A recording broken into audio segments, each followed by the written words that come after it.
হয়, আপোনালোকে গমেই পাইছে যে আজি কেইদিনমানৰ আগতে যে ভাৰতৰ গৃহমন্ত্ৰী অমিত শ্বাহ ডাঙৰীয়াই যি ধৰণৰ আমাৰ সংবিধান প্ৰণেতা বাবা চাহেব আম্বেদকাৰ যি ধৰণৰ অপমানসূচক মন্তব্য কৰিলে, তেওঁ তাৰ পৰিৱৰ্তে ক্ষমা খুজিব লাগিছিলে। ক্ষমা খোজাৰ পৰিৱৰ্তে তেওঁলোকে এনেকুৱা দেখুৱাইছে যেন একো ডাঙৰ মন্তব্য কৰা নাই।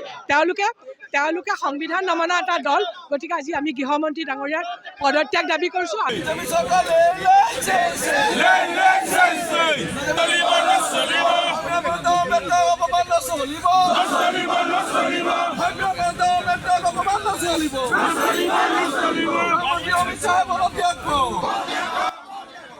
ভাৰতবৰ্ষৰ সংবিধান প্ৰণেতা বাবা চাহেব আম্বেদকাৰ ডাঙৰীয়াৰ কিছুদিন পূৰ্বে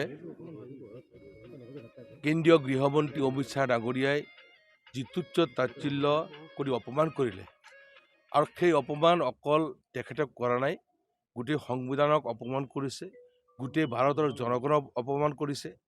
গতিকে আমি ভাৰতীয় জাতীয় কংগ্ৰেছ দলে তেখেতৰ এই অপমানক আমি সহ্য কৰিব নোৱাৰোঁ, ধিক্কাৰ দিছোঁ, গৰিহণা দিছোঁ, আৰু তেওঁৰ পদত্যাগ দাবী কৰি আজি গোটেই ভাৰতবৰ্ষৰ লগতে আমাৰ নগাঁও জিলা কংগ্ৰেছে হাজাৰ হাজাৰ আমাৰ সমৰ্থক ওলাই আহি আমি সমদল কৰি আহি নগাঁও জিলাৰ আয়ুক্ত নৰেন্দ্ৰ ছাৰ জৰিয়তে ভাৰতৰ ৰাষ্ট্ৰপতি ডাঙৰীয়ালৈ আমি এখন স্মাৰকপত্ৰ প্ৰেৰণ কৰিছোঁ, আৰু এই স্মাৰকপত্ৰৰ জৰিয়তে আমি কেন্দ্ৰীয় গৃহমন্ত্ৰী অমিত শ্বাহ ডাঙৰীয়াৰ পদত্যাগ দাবী কৰিছোঁ।